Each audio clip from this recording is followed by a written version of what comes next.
You're listening to the Joyful Practice for Women Lawyers podcast, episode 151. Welcome to the Joyful Practice for Women Lawyers podcast. I'm your host, Paula Price, lawyer turned certified executive coach. This podcast was created to empower women lawyers just like you to create a life and practice you love. Join me every week for a break from the hustle so we can focus on you, what you truly want, and how you can create it. If you're over the overwhelm, done with putting out fires, and ready to redefine success on your own terms, you're in the right place. Ready for today's episode? Let's dive in. Have you ever asked yourself how you could communicate with greater clarity, more confidence, in a sense that establishes your authority, and in a way that feels powerful to you? If so, then you are absolutely in the right place, and welcome. Thank you for joining me for this week's podcast episode. This is going to be a fun episode, but I don't want you to think that because it's fun, it's not going to be powerful or effective. I promise you it is. Today's episode is all about diving into the words that you choose and deciding whether these are words that you want to be using, and if not, what else you could be using instead. I'm going to focus in on 3 words, and they include one non-word that I see as problematic, that are often used among professionals, including women lawyers. And as a result of today's work, we're going to find ways for you to communicate with greater clarity, with greater confidence, authority, and power.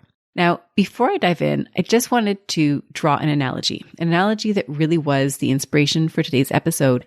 And that is very much tied to the season, right? We are at the very beginning of spring. And for many of you, this is a time where you may do some spring cleaning. Often we think about spring cleaning our houses. You may be spring cleaning your office space. And when you go through that exercise, when you open up your desk drawer and you see all the papers and the pens and whatever may have accumulated in the drawer.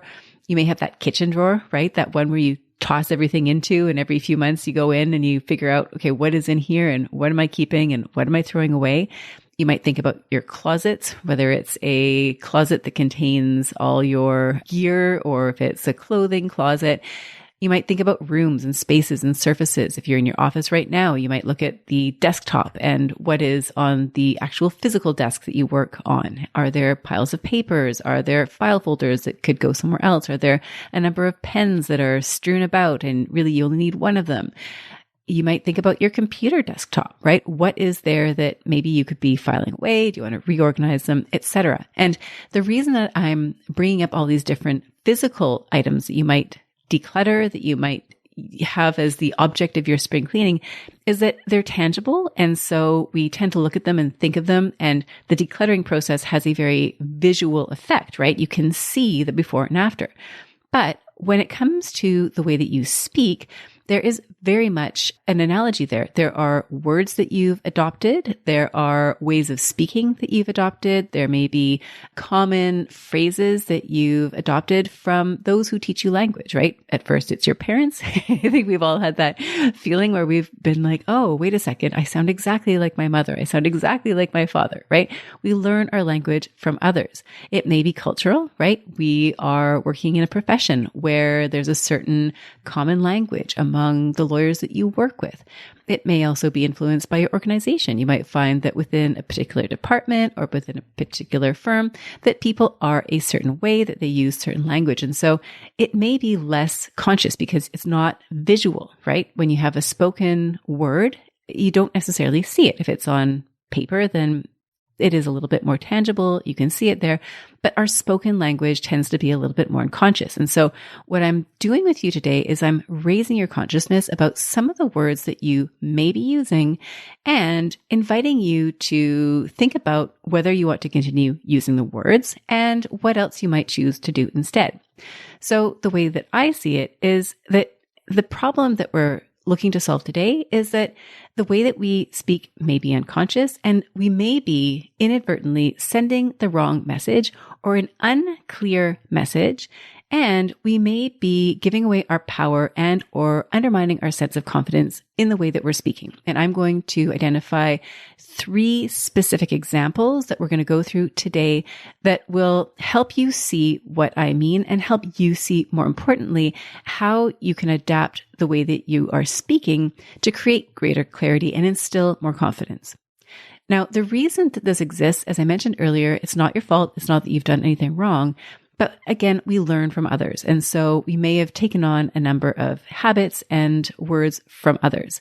Other examples, in addition to the ones I provided earlier, are friend groups, right? You might have noticed when you were in high school, for example. I noticed a lot in high school, there were phases where certain expressions were super trendy, right? There was Wayne's World when I was a kid, where everything ended with a not, right? I think you're really cool. Not, right? That was kind of how people were speaking. I think today's young folk use POV. I don't know how to use it in a sentence, but I think you start out POV being the beginning of the sentence and then you express your point of view. Again, wish I could say that I was up to speed on that. But what you may have noticed is that there's a way of speaking around you, certain words that get used around you. And the idea here is just to raise your awareness of them and decide more consciously whether or not these are things that you want to keep. So you can imagine opening into the junk drawer and there's a bunch of words and sentences there. You get to decide how you want to organize those and which you might want to get rid of.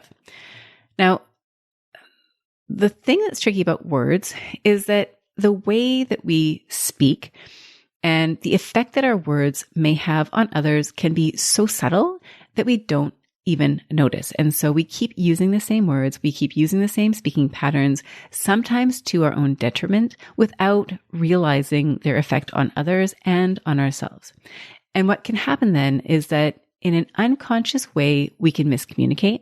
So we can use language or words that are vague or convey different meanings depending on who it is that is receiving the message. We can hold ourselves back with the way that we speak to ourselves, and we can present to others in a way that can subtly undermine the authority that we hope to convey. So today we're doing the spring cleaning. We're going to tidy up the use of 3 very common words so that you can communicate more clearly, more powerfully, and increase your confidence. And when I talk about confidence today, I'm talking about your self-confidence. So the way that you see yourself, as well as the confidence that you instill in others. As I mentioned, I have 3 examples. There are many, many more examples. As I was preparing for today, I had a list of about 5 words, and I decided to really focus in on 3 because I didn't want this to be overwhelming. And I'd encourage you to think about your own vocabulary, especially now that we're giving it such attention, now that we're trying to increase your awareness of the ways in which you may be communicating to your detriment. And so think about what those words are for you and how you can apply a similar exercise in terms of how you want to move forward. So with that, I'm going to jump into example number 1. And that is a word that is one that you have probably heard many times around you. You have very likely used it yourself, and that is the word busy. Now, for many professionals, lawyers included, being busy is a badge of honor. If you work in an environment that has billable hours, chances are being busy is a good sign that you are a financial contributor to your organization. Being busy often means that you are in demand. You may feel like you are important, that the work that you're doing is important because you are busy. So busy itself carries with it meaning that we give to it. Now, that being said, the word busy is kind of unclear and it can have multiple different meanings. And what was really fun when I prepared for today's podcast episode was looking up the definition of busy and seeing that the Merriam-Webster online dictionary actually gives the word busy 5 different meanings. So let me tell you what Merriam-Webster had to say about the word busy. Number 1, busy can be engaged in action, like occupied. She's busy studying. So you might think of how busy relates to you. You're busy working. You have work on your plate. You are engaged in thinking, writing, speaking, all of those things. The second meaning of busy is being in use. And I love the example that they used, found the telephone busy. So I don't know if telephones continue to have busy signals. Really, it's only for those people with a landline. But if you think about that busy signal, when I was a kid, there was a busy signal. Now I think you just go straight to voicemail. But busy, that could be you, right? You may be too busy to take on additional work. You're like that telephone line, right? The signal is beeping. You are busy. So a little bit different from being engaged, which I see more as you being in the process of engaging with your work, versus busy means you're tied up, right? You're occupied doing something else. Now, the third definition of busy is full of activity or bustling, right? And they refer to a busy seaport. And this is kind of one of the ways that I see busy.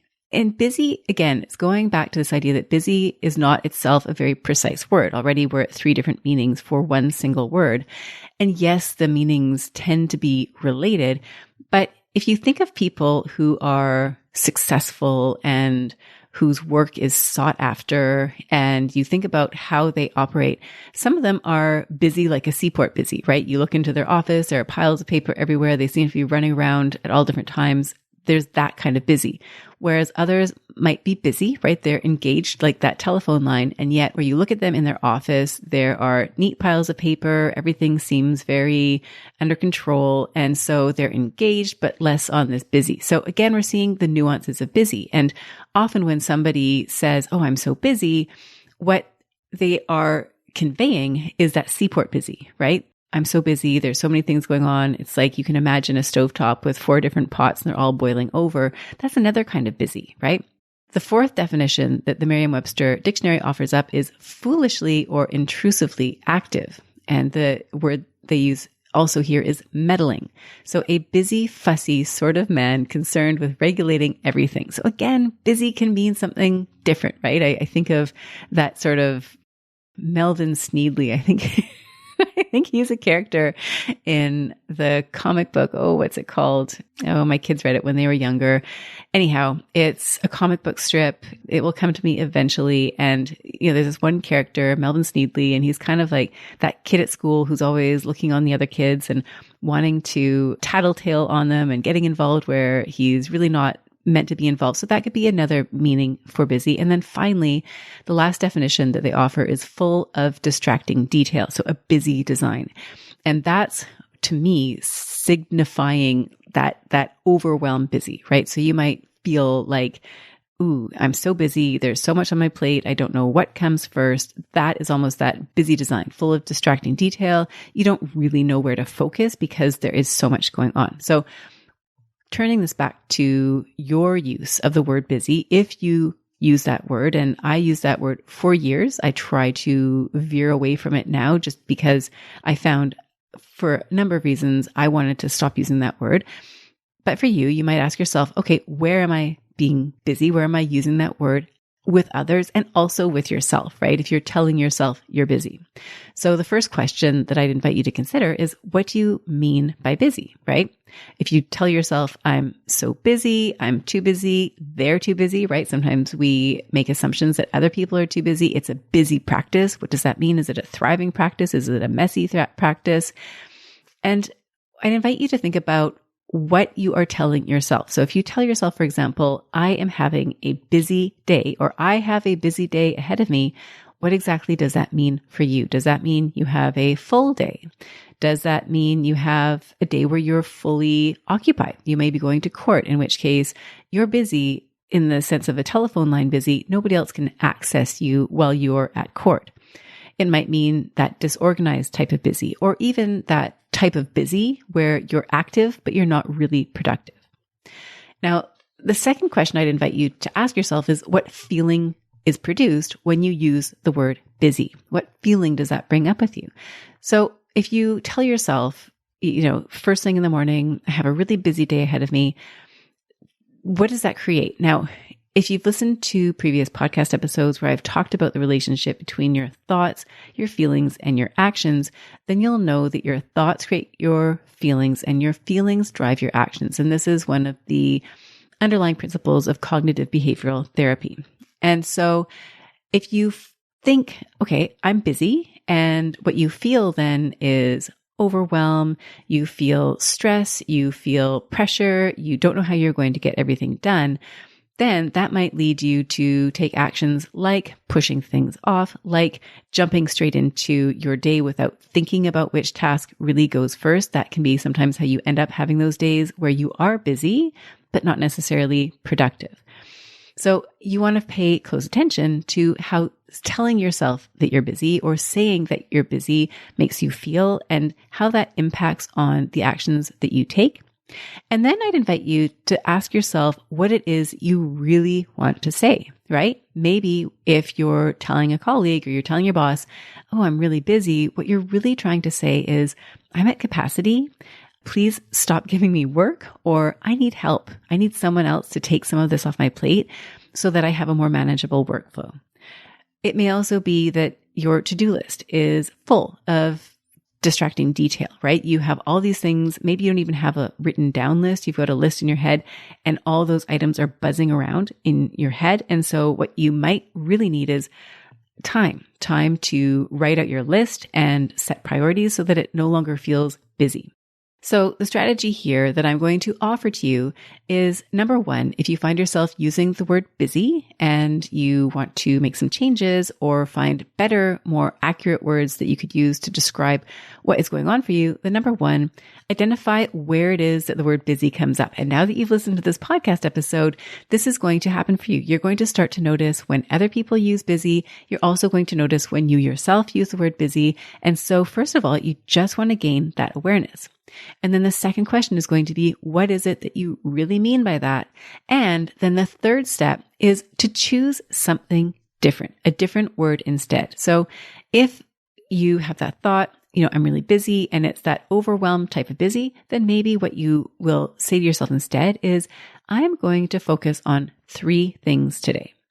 Maybe you ask yourself a question. What is most important here? If you find yourself busy, as in your plate is too full and what you really want is some help, what you really want is to move some of the things that are on your desk onto somebody else's desk, maybe what you tell yourself is, I will delegate the research and manage my team. Or maybe you go and find somebody who can help you and ask them for their help with something that you're working on.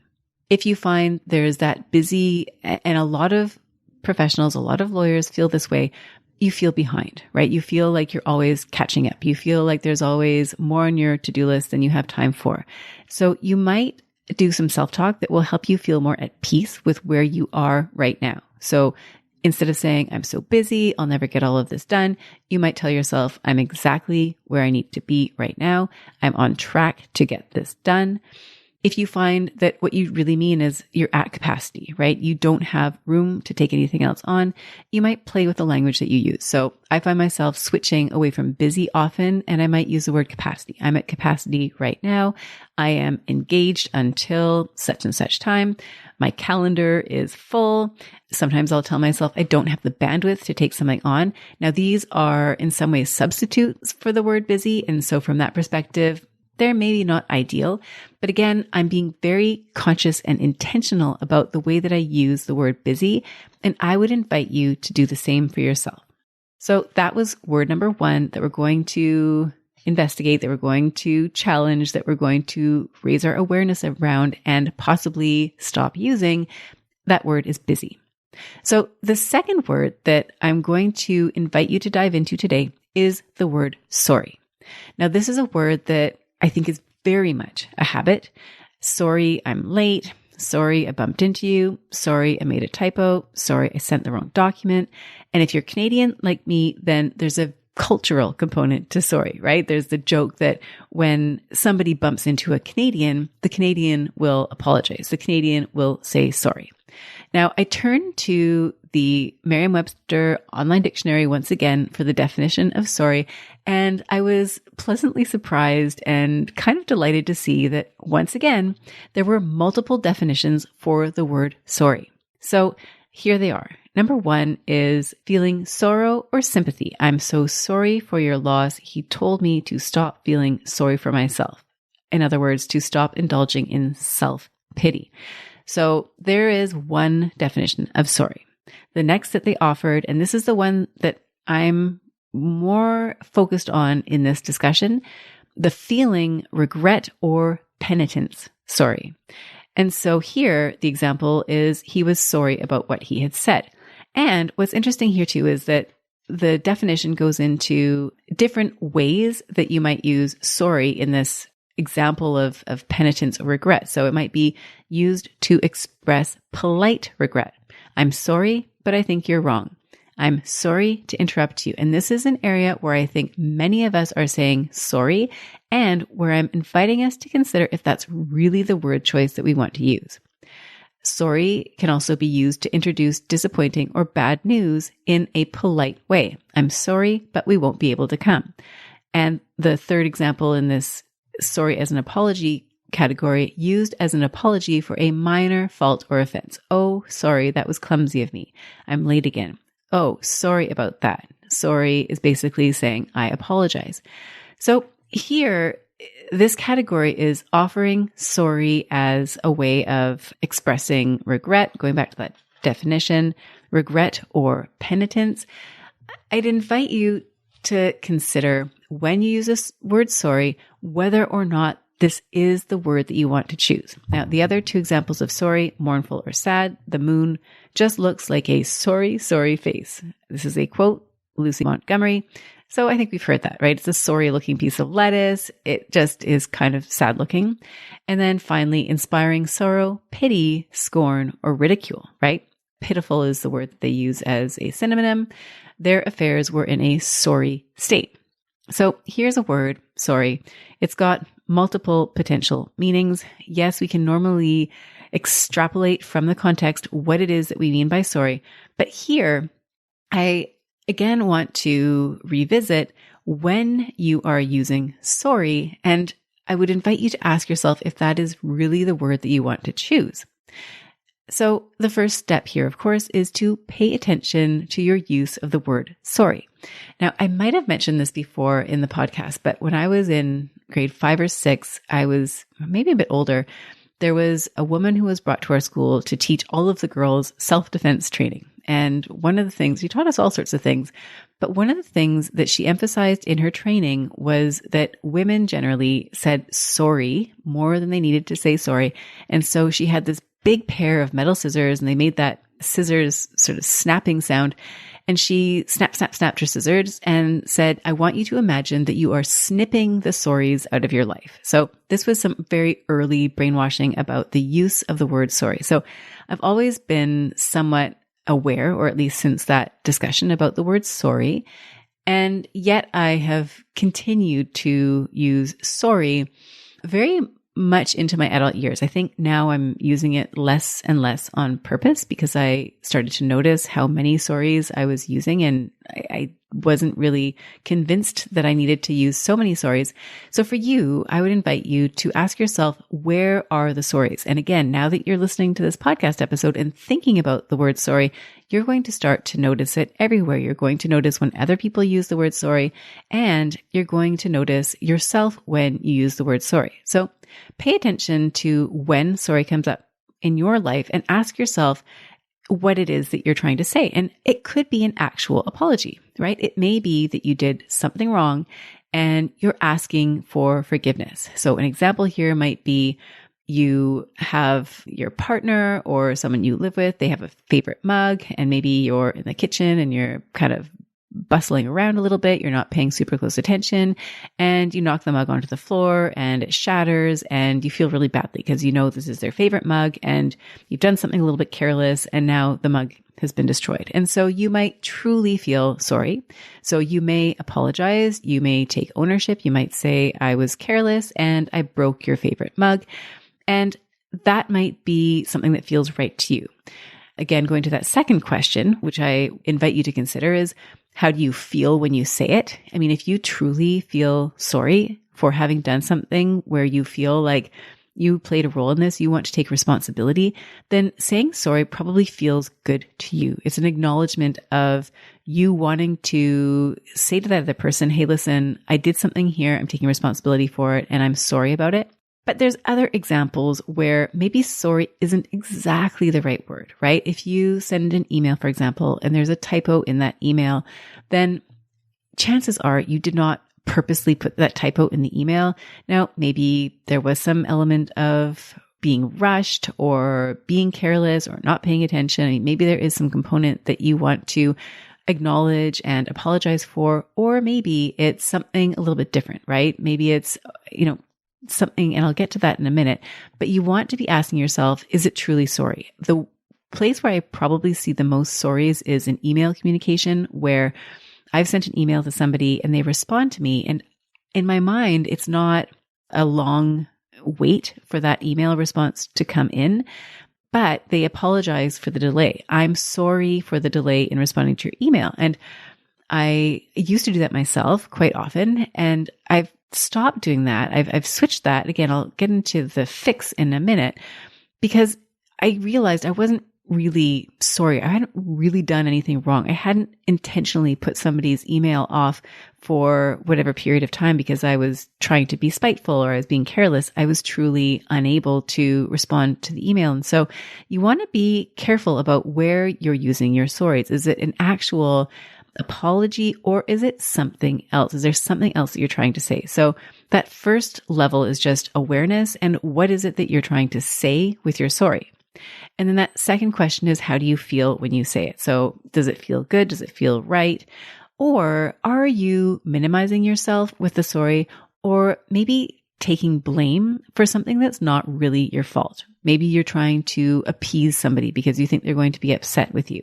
Maybe you're trying to blame yourself first because you anticipate that they're going to blame you, and you figure, well, if I do it first, then I kind of beat them to the punch and maybe they'll go easy on me. So you want to ask yourself what it is that you're actually communicating with the word sorry.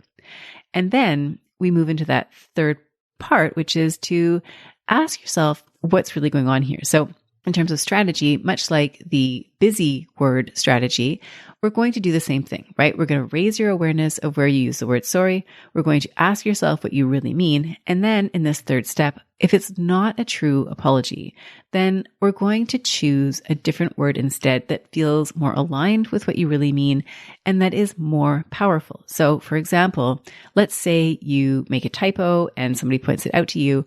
Maybe the response is thank you, right? Thank you for drawing to my attention that there is this typo. I'm going to go fix it. If you're sending an email and maybe it's not as quick in terms of response time as you wish it had been, but it's not outside the realm of what is reasonable, then maybe you use thank you instead. Thank you for your patience. And then you go on to write your email. This is something that I do quite often in my communication. I will sometimes apologize for an email if it's very, very slow. But generally, I try to use thank you in a place of a sorry. And what you might find is that often behind a sorry is really a thank you. Thank you for your patience. Thank you for your understanding. Thank you for waiting. Thank you for drawing this to my attention. Thank you for helping me see this in a different way. One model that might be helpful for you is this idea of the latte method. This is an idea that I learned about in a book by Charles Duhigg about habits. And he talked about Starbucks and how they train their employees using something called the latte method. The idea here is that when you are confronting a difficult customer, when a Starbucks employee is confronting a customer who has had a negative experience, who has a complaint, who is unhappy, the formula for the employee is to follow the latte method. And latte is an acronym. L stands for listen, right? So you want to listen to what the problem is. A is acknowledge. I see that you have a problem. I see that you did not get the drink that you requested. And then after the A, it is a T. Thank them, right? Thank them for bringing this to your attention, right? Thank you for bringing this to my attention. Then the next T is take action. Do something to solve the problem. And then E is explanation. So explain what the problem was. Now, you need to be mindful of your customers and the problems that they're bringing to you, whether those customers are your clients, whether they're colleagues, whether they're your boss, whether they're your children, right? People come to you, they have problems, and this latte acronym can be really helpful for thinking about how you want to address the problem. But the key here at least as far as today's discussion goes, is you want to acknowledge and you want to thank them, because that is powerful. Thank you for bringing this to my attention. Now I can fix the problem.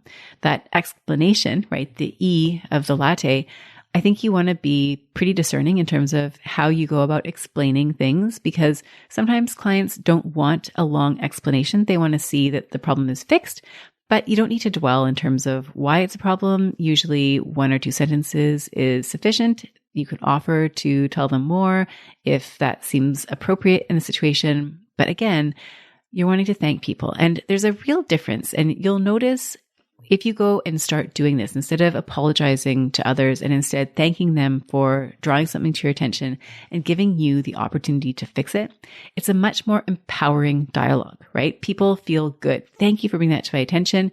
It's like they have almost given you this gift, and you're taking this gift and you're making it into really a gift for them, versus if you say you're sorry. You may have had this experience with a friend or a child or somebody where you may draw to their attention, hey, listen, I asked you to fix this typo on the memo, and they're like, oh yeah, sorry, I missed it.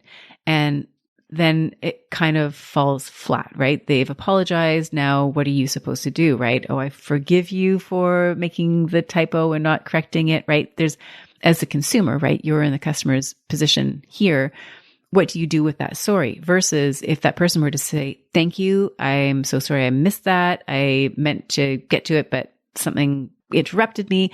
I'm going to take care of that right away. And so there's a real difference between somebody apologizing to you for a mistake or a problem versus somebody who thanks you for that information and then moves you forward. So the takeaway for the sorry, I think in many cases, a thank you is an appropriate substitute. Again, you're going to want to look at the situation, but it gives you a much more powerful way to respond. So that was one example, the thank you. Another use for the word sorry, maybe you bump into somebody and it wasn't your fault. Somebody bumped into you and you bumped into them. Maybe you were looking sideways. Maybe you were a little distracted. Maybe instead of saying sorry, maybe what you really want to do is ask them if they're okay. Are you okay? Right? Maybe that's the appropriate thing to say. If you're trying to convey empathy, maybe instead of sorry, you might acknowledge that seems like a tough situation to be in. Or if it's support, right? Instead of saying, I'm sorry this happened to you, maybe something that you would want to say is, hey, I'm here for you if you need me. So again, what you're wanting to do here is just to look at where you're dispensing sorries. And maybe that is the word that you want to use, so you can use it with intention. But if it's not a word that you're intentionally wanting to use, then I'd invite you to think about what you're really trying to say and how else you might say it in a way that is more precise, in a way that is more empowering, in a way that doesn't attribute to you blame that maybe doesn't belong on your shoulders. So that's the second one. We've covered the word busy, we've covered the word sorry, and now we're moving into the third word, which is kind of a non-word, and that is the word And ironically, in this recording, I have already used the word a couple of times. I think they may get edited out by my podcast editors, bless them. But it's a really, really common word or non-word, and that's why I wanted to highlight it in today's episode. So it turns out that it is actually in the Merriam-Webster Online Dictionary. I wasn't originally going to look it up, but then I thought, hey, I've looked up busy, I've looked up sorry, I should look up And so it turns out it's actually in there. I was surprised to see it. And it's not a word, it's an interjection. And it's described as used to indicate hesitation. And the example they use is, well, I don't know. And the super fun thing is that if you are on the online dictionary and you click that sound icon, it will give you an and it sounds a lot like a cow. The that they use sounds like a mooing cow. So I'm creating a pretty visual audio attachment or vision of the word And what I'm inviting you to think about is where is creeping into your spoken communication. Now, I listen to many incredible speakers who use the word And what I want to start out by saying is that if you have the courage to stand up in front of a room full of people, whether it's in person, whether it's online, whether it's recording a podcast like this, whether it's speaking to a group of high school students or lawyers or the public or whoever it is. If you have the courage and the willingness to get up there and share your knowledge, your expertise with somebody else, then I want to applaud and acknowledge and celebrate you for that. Ums or no ums, I want to celebrate you, and I want you to celebrate yourself as well. This goes back to the concept of being in the arena, and it's Brené Brown who came up with this idea of being in the cheap seats, right? There's these people who are in the arena watching what's going on the ground. And then there are the people who are in the arena who are fighting the fight. Those are the ones who are falling in the mud. They're getting dirt flung in their face. They're fighting the fight. And so I don't want to be in the arena right now or be in the cheap seats in Brené Brown's language and say, look at those people in the arena. I can't believe they're saying the word That's not what I'm trying to say here. I want to applaud you for getting in there in the first place. You deserve to be celebrated. The message that you have to share is so important, and I'm so proud that you are sharing it. And what I'd also love to share is that so often I see these brilliant speakers in the legal field, in other fields, whose spoken language includes a number of these ums, which, according to Merriam-Webster, are these, see, I'm using it now, used to indicate hesitation. I was hesitating because I was looking back to my definition, and there it is. So I see it, I do it, and the reason I'm pointing it out in this episode is that it undermines your authority. It looks and sounds like hesitation. I can see why you do it. I know why I do it, why other people do it.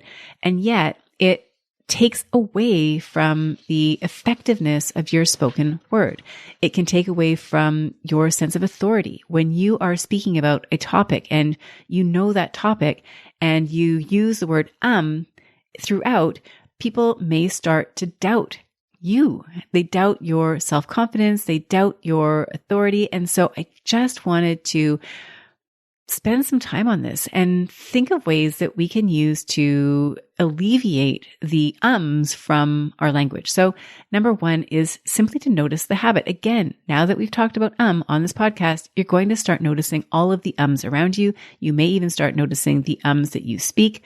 I took a public speaking course many, many years ago, and the first lesson that the instructor taught us was about was to notice our ums, to stop using our ums.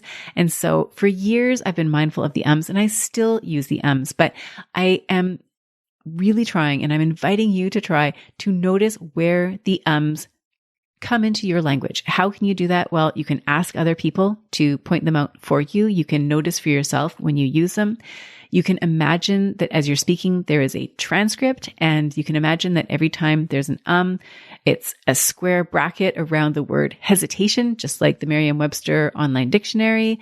You can ask your children to tell you if you are using the word Here, you can record yourself on a video and watch it back and notice where you use the word So here, what you're doing is you're trying to raise your awareness. Where are you using the word And notice in others too, as you're listening to other speakers, as you're having conversations with people, just notice how people use the word Then that brings us to that next question, which is, what are you trying to say or do?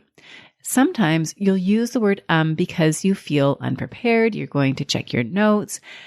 There's something there that is causing you to insert some sound other than an actual word. Now, it may be that you're thinking. Sometimes you'll be asked a question and your response might be to put an in there as you think about the question. Sometimes you use the word because you're trying to hold somebody else's attention. And what I'm going to invite you to do in these different situations is, number one, to try using silence. So if somebody asks you a question and you don't know the answer, if you're giving a speech and there's a moment where you lose your train of thought, or maybe there's a point that you want to emphasize, I'd invite you to use silence. Silence will feel so uncomfortable, especially if you're not used to using silence. So it'll be tricky, but you may have noticed that some of the best speakers are also ones who can effectively use silence for emphasis.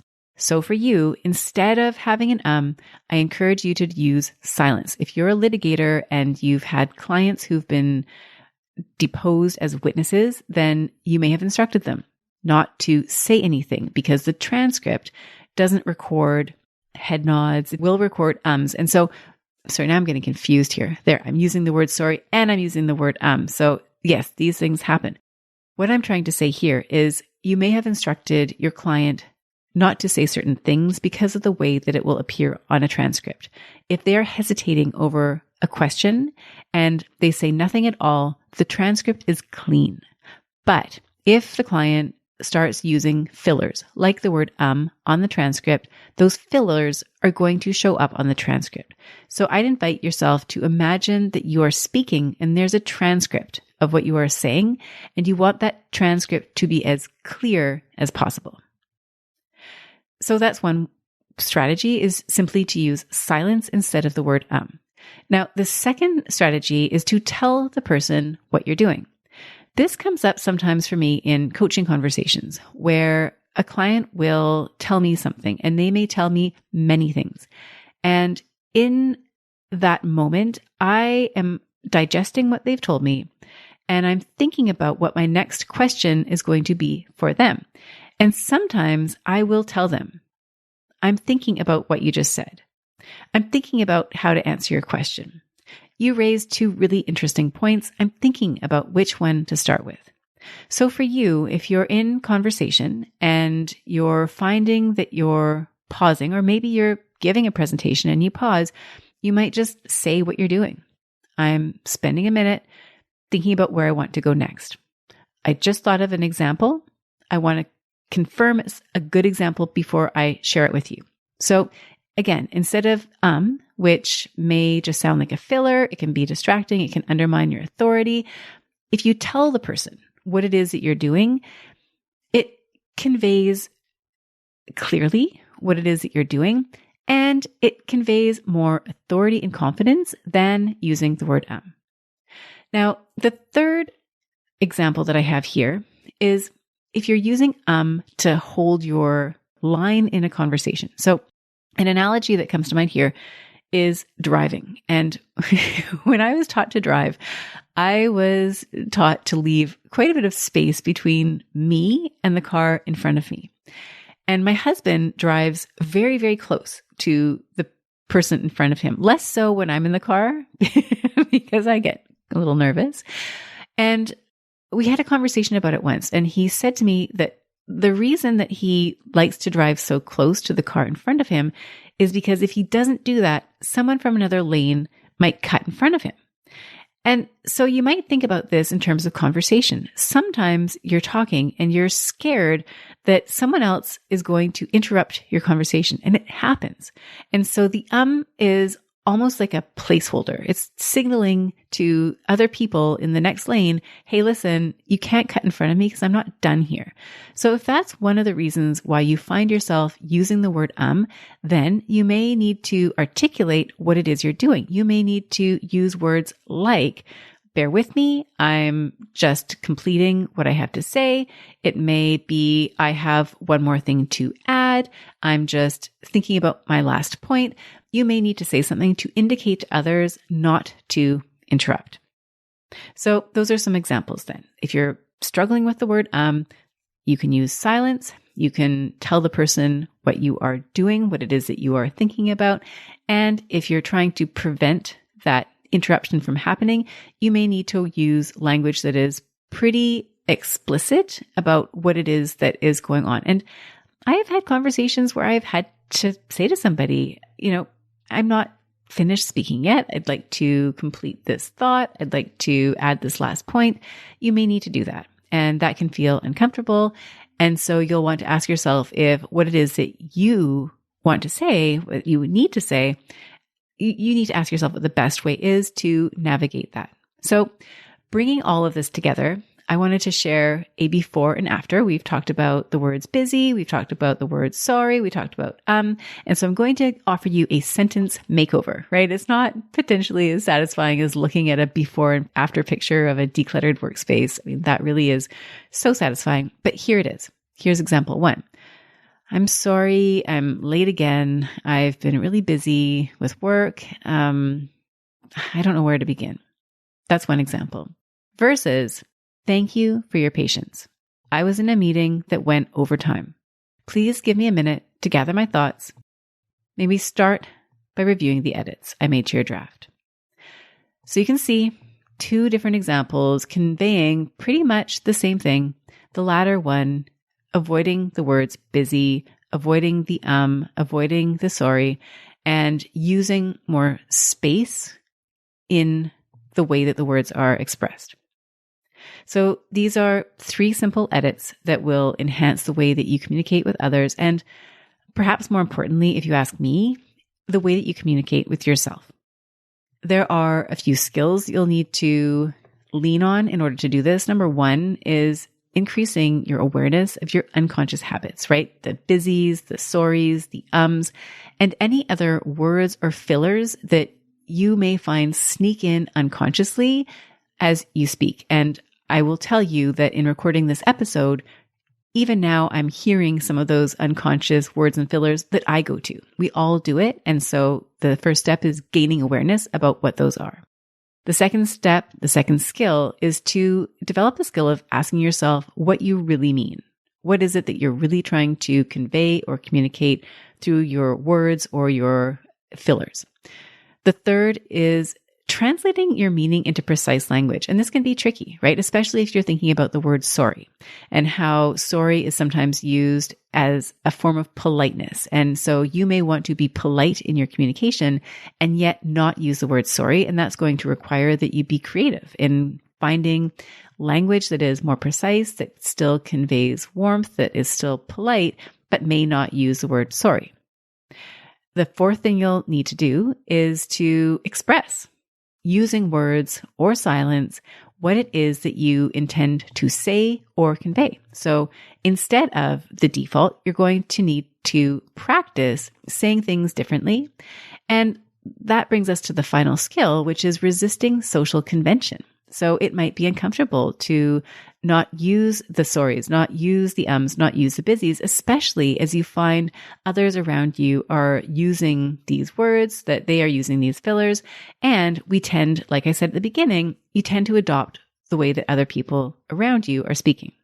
That being said, when you apply yourself to this work, when you make this something that you want to focus on and change, and you don't have to, but if you want to change, if you want to do that spring cleaning of the way that you're speaking and be more clear in the way that you speak, to feel more confident, what you'll find is that you'll develop greater clarity in how you speak, right? Instead of busy, we've now seen that busy could mean any number of things. So now you're going to be more clear about what you're telling yourself. What exactly do I mean by busy? Oh, wait a second. What I really need is help here. What I really need here is time to get organized. Then you know what to do next. You know how to communicate more clearly. What you'll also find is that you feel more powerful and you're able to use language more precisely.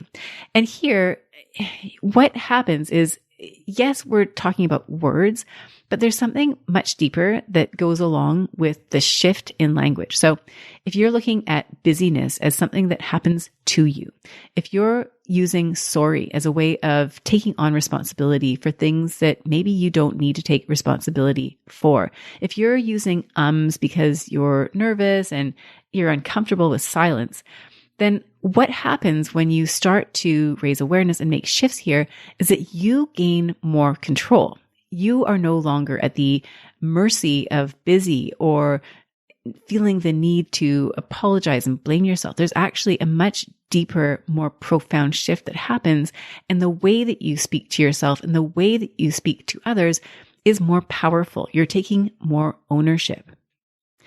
And the third result that you'll find is that as a result, you have greater confidence in yourself.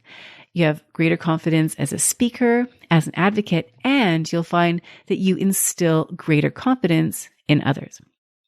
So, my dear friend, I hope you've enjoyed this episode. I hope that we've given you some fun spring cleaning to do that doesn't require emptying out the junk drawer in your kitchen. This is something that is a little bit less tangible, but can be so powerful. And thank you again for joining me. It's been a pleasure having you. If you would like to reach out to me and